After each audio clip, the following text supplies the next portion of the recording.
invariably yield at once. Is not this the true, the natural law of linking every little daily act of a child's life with that divine love, that divine life which gives meaning to all things? But what do I mean by the vain boast that I have always trained my children thus? Alas, I have done it only at times, for while my theory was sound, my temper of mind was but too often unsound. I was often and often impatient with my dear little boy. Often my tone was a worldly one, I often full of eager interest in mere outside things, and forgot that I was living, or that my children were living, save for the present moment. It seems now that I have a child in heaven, and am bound to the invisible world by such a tie, that I can never again be entirely absorbed by this. I fancy my ardent, eager little boy as having some such employments in his new and happy home as he had here. I see him loving Him who took children in his arms and blessed them, with all the warmth of which his nature is capable, and as perhaps employed as one of those messengers whom God sends forth as his ministers. For I cannot think of those active feet, those busy hands, as always quiet. Oh, my darling, that I could look in upon you for a moment, a single moment, and catch one of your radiant smiles, just one. August 4th. How full are David's psalms of the cry of the sufferer! He must have experienced every kind of bodily and mental torture. He gives most vivid illustrations of the wasting, wearing process of disease. For instance, what a contrast is the picture we have of him when he was ruddy and withal of a beautiful countenance, and goodly to look to, and the one he paints of himself in after years, when he says, "I may tell all my bones, they look and stare upon me. My days are like a shadow that declineth, and I am withered like grass. I am weary with groaning. All the night make I my bed to swim, and I water my couch with my tears. For my soul is full of troubles, and my life draweth near unto the grave." And then what wails of anguish are these? "I am afflicted, and ready to die from my youth up. While I suffer thy terrors I am distracted. Thy wrath lieth hard upon me, and thou hast afflicted me with all thy waves. All thy waves and thy billows have gone over me. Lover and friend hast thou put far from me, and mine acquaintance into utter darkness."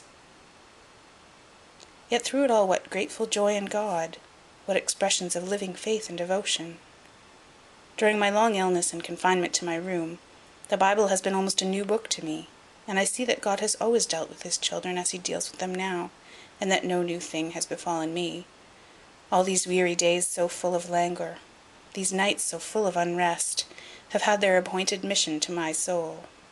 And perhaps I have had no discipline so salutary as this forced inaction and uselessness, at a time when youth and natural energy continually cried out for room and work. August 15th. I dragged out my drawing materials in a listless way this morning, and began to sketch the beautiful scene from my window. At first I could not feel interested.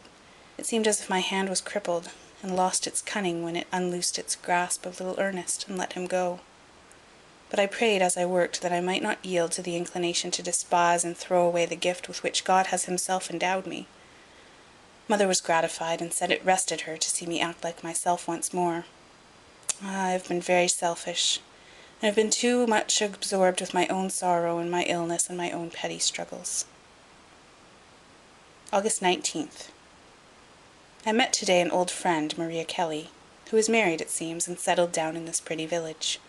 She asked so many questions about my little Ernest that I had to tell her the whole story of his precious life, sickness, and death. I forced myself to do this quietly, and without any great demand on her sympathies. My reward for the constraint I thus put upon myself was the abrupt question, "Haven't you grown stoical?" I felt the angry blood rush through my veins as it has not done in a long time. My pride was wounded to the quick, and those cruel, unjust words still rankle in my heart. This is not as it should be. I am constantly praying that my pride may be humbled, and then when it is attacked I shrink from the pain the blow causes, and am angry with the hand that inflicts it. It is just so with 2 or 3 unkind things Martha has said to me. I can't help brooding over them and feeling stung with their injustice, even while making the most desperate struggle to rise above and forget them. It is well for our fellow creatures that God forgives and excuses them, when we fail to do it, and I can easily fancy that poor Maria Kelly is at this moment dearer in his sight than I am, who have taken fire at a chance word. And I can see now, What I wonder I did not see at the time, that God was dealing very kindly and wisely with me when he made Martha overlook my good qualities, of which I suppose I have some, as everybody else has, and call out all my bad ones, since the axe was thus laid at the root of self-love. And it is plain that self-love cannot die without a fearful struggle. May 26th, 1846. How long it is since I have written in my journal! We have had a winter full of cares, perplexity, and sicknesses. Mother began it by such a severe attack of inflammatory rheumatism as I could not have supposed she could live through. Her sufferings were dreadful, and I might almost say her patience was, for I often thought it would be less painful to hear her groan and complain than to witness such heroic fortitude, such sweet docility under God's hand. I hope I shall never forget the lessons I have learned in her sick room. Ernest says he never shall cease to rejoice that she lives with us, that he can watch over her health. He has indeed been like a son to her, and this has been a great solace amid all her sufferings. Before she was able to leave the room, poor little Una was prostrated by one of her ill turns, and is still very feeble. The only way in which she can be diverted is by reading to her, and I have done little else these 2 months but hold her in my arms, singing little songs and hymns, telling stories, and reading what few books I can find that are unexciting, simple, yet entertaining. My precious little darling, she bears the yoke in her youth without a frown, but it is agonizing to see her suffer so. How much easier it would be to bear all her physical infirmities myself. I suppose to those who look on from the outside we must appear like a most unhappy family, since we hardly ever get free from one trouble before another steps in. But I see more and more that happiness is not dependent on health or any outside prosperity. We are at peace with each other and at peace with God. His dealings with us do not perplex or puzzle us, though we do not pretend to understand them. On the other hand, Martha, with absolutely perfect health, with a husband entirely devoted to her, and with every wish gratified, yet seems always careworn and dissatisfied. Her servants worry her very life out. She misses the homely household duties to which she had been accustomed, and her conscience stumbles at little things, and overlooks greater ones. It is very interesting, I think, to study different homes, as well as the different characters that form them. Amelia's little girls are quiet, good children, to whom their father writes what Mr. Underhill and Martha pronounce beautiful letters, wherein he always styles himself their broken-hearted but devoted father. Devotion, to my mind, involves self-sacrifice, and I cannot reconcile its use in this case with the life of ease he leads, while all the care of his children is thrown upon others. But some people, by means of a few such phrases, not only impose upon themselves, but upon their friends, and pass for persons of great sensibility.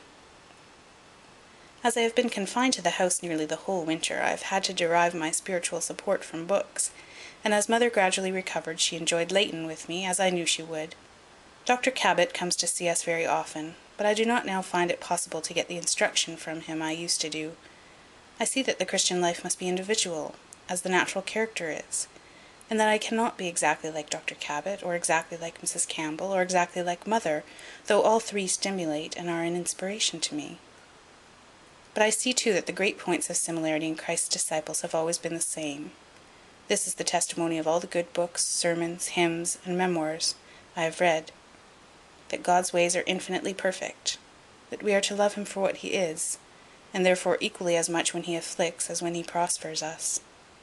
There is no real happiness but in doing and suffering his will, and that this life is but a scene of probation, through which we shall pass to the real life above. End of chapter 20.